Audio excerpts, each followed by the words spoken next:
একগোট হৈছোঁ এটা বিশেষ কাৰণত। তাৰমানে আমাক মিছন ডিৰেক্টৰ সমগ্ৰ অসমৰ মিছন ডিৰেক্টৰে এটা আমাক নিৰ্দেশ দিছে যে স্কুলৰ চতুৰ্থ শ্ৰেণীৰ কৰ্মচাৰীখিনিয়ে ৰাতি নাইট ডিউটি কৰিব লাগিব।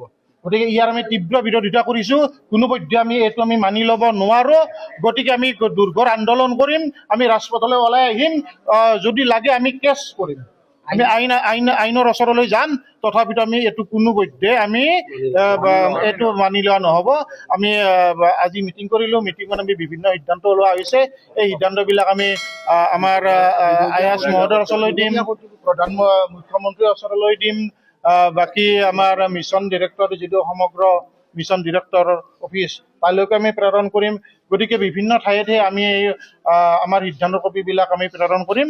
মুঠতে আমি আজি আমি মোটামুটি 150মান চতুৰ্থ শ্ৰেণীৰ কৰ্মচাৰী ইয়াত উপস্থিত হৈছোঁ। আমি সকলোৰে এটাই উদ্দেশ্য যে আমি কোনোপধ্যেই আমি ৰাতিৰ ডিউটি পালন নকৰোঁ। কৰ্মচাৰী সম্পাদক কিশোৰ শৰ্মা আৰু আমাৰ নলবাৰী জিলা চতুৰ্থ শ্ৰেণীৰ কৰ্মচাৰী সম্পাদক কিশোৰ শৰ্মা হিচাপে, আৰু মই Nalbari all Assam vice president কৰ্মচাৰী চতুৰ্থ শ্ৰেণীৰ কৰ্মচাৰী। আমাৰ আজি সমস্যা হৈছে যে আমাৰ নলবাৰী জিলা নহয় অল অসমত এটা অৰ্ডাৰ ওলাইছে যে আমাৰ চতুৰ্থ শ্ৰেণীৰ কৰ্মচাৰী আৰু অকল আপোনাৰ স্কুল বিভাগত যিবিলাক চতুৰ্থ শ্ৰেণীৰ কৰ্মচাৰী আছে তেওঁলোকক যেতিয়া ডিউটি দিছে যে নাইট ডিউটি কৰিব লাগে। এখন স্কুলত ইমান ডাঙৰ স্কুল, বহল স্কুল ভিতৰত এজন নাট চকীদাৰে কেনেকৈ নাট চকীদাৰ কৰিব পাৰে?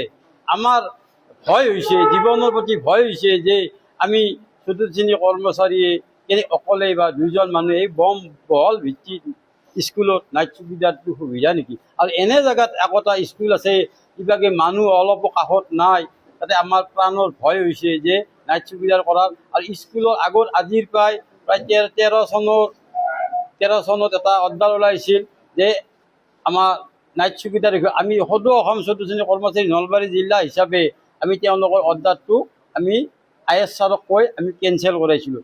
এইবাৰো আমি ভাবিছোঁ IS ছাৰে সম্পূৰ্ণভাৱে আমাৰ সদৌ অসম চতুৰ্থ শ্ৰেণীৰ মুখত চাই তেওঁ অৰ্ডাৰখন কেঞ্চেল কৰে বুলি মই ভাবিছোঁ, কেঞ্চেল কৰে। আৰু ইয়াৰ ওপৰত আমাৰ জয়ন্ত মল্ল বৰুৱাদেৱক আমি অনুৰোধ কৰিছোঁ যে সদৌ অসম চতুৰ্থ শ্ৰেণীৰ কৰ্মচাৰী তেওঁলোক আমাৰ জয়ন্ত দলত আমি সদায় আমি আছোঁ, সদায় থাকিম আৰু আগন্তুক লৈ থাকিম ভাবি আমি জয়ন্তক অলপমান গুৰুত্ব হিচাপে এই সমস্যাটো আমাৰ ওপৰৰ সমস্যাটো যদি তেওঁ আমাৰ সহযোগী চাই, সেইকাৰণে মই ভাবোঁ যে নলবাৰী জিলাৰ চতুৰ্থ শ্ৰেণীৰ কৰ্মচাৰীয়ে এই বিপদৰ পৰাই এই প্ৰাণ পায়। আৰু নলবাৰী IS মহোদয়ক আমি অনুৰোধ জনাওঁ যে এই সমস্যাটো যে তেওঁ সুন্দৰভাৱে আমাৰ ওপৰত পায় যে কলা ডাৱৰ যে আঁতৰাই দিয়ে, মই এখিনিয়ে কৈ মই ধন্যবাদ। আমাৰ আচলতে মুখ্যমন্ত্ৰী হিয়াৰ মাথো, আমাৰ মৰমৰ মুখ্যমন্ত্ৰী অসমৰ, তেওঁ যদি সৰু চতুৰ্থ শ্ৰেণীৰ কৰ্মচাৰীক যদি তেওঁতো নিৰ্দেশ দিয়া নাই, শুনিছোঁ কোনোবা ওম প্ৰকাশ কি আছিল না মিছন ডাইৰেক্টৰে অৰ্ডাৰটো দি গৈছে। যাৰ সময়ত আচলতে মিছন ডাইৰেক্টৰ এটা সময়ত আমাৰ নলবাৰীৰ DC আছিল, তেওঁ সম্পূৰ্ণ ভালকৈ আমাক জানে। তেওঁ আচলতে কি ভাবি দি গ'ল যে নলবাৰী জিলাৰ চতুৰ্থ শ্ৰেণীৰ অল আছামৰ চতুৰ্থ শ্ৰেণীৰ কৰ্মচাৰী যে অকল চতুৰ্থ শ্ৰেণীৰ স্কুলৰ চতুৰ্থ শ্ৰেণীৰ কৰ্মচাৰীক যে এই অৰ্ডাৰটো যে দি গ'ল, আচলতে আমাৰ দুৰ্ভাগ্য। আমি আমাক দিব নালাগিছে, ৰখিব লাগিব। যদি এখন স্কুলত যেতিয়া দুইজন যদি চকীদাৰ আছে, এজনে তাৰমানে নাইট ডিউটি ৰখিব লাগিব। আজি সিদ্ধান্ত আমি প্ৰস্তাৱ হিচাপে লৈছোঁ যে আমি নাইট ডিউটি এতিয়া আমি নকৰোঁ। যদি গ্ৰহণ কৰে তেওঁলোকে আমাৰ লাগে ডিউটিটো আমাৰ নাইট ডিউটি কৰিলে ডিউটি যাব, আৰু আমাৰ লাগে আমাক লাগে আমাৰ চাকৰিৰ পৰা উলিয়াই দিয়ক, ডিউটি আমাৰ নাযাত থাকি। সেইকাৰণে কৈছোঁ যে আমাক সুন্দৰভাৱে আমাক আলোচনা কৰি বহল ভিত্তিৰ অল আছাম আন্দোলন হ'ব। এইটো অল অসম ভিত্তিৰ আন্দোলন হ'ব। অকল এতিয়া স্কুলত ফৰ্থ সন্থাই কৰি আছে নহয়, তাৰপিছত অল ডিপাৰ্টমেণ্টৰ ফৰ্থ সন্থাই এইটো ডিস্পিউট আন্দোলন কাৰ্যসূচী হাতত ল'বলৈ সিদ্ধান্ত আজি শ্ৰমতে আকৌ দিয়া নাই।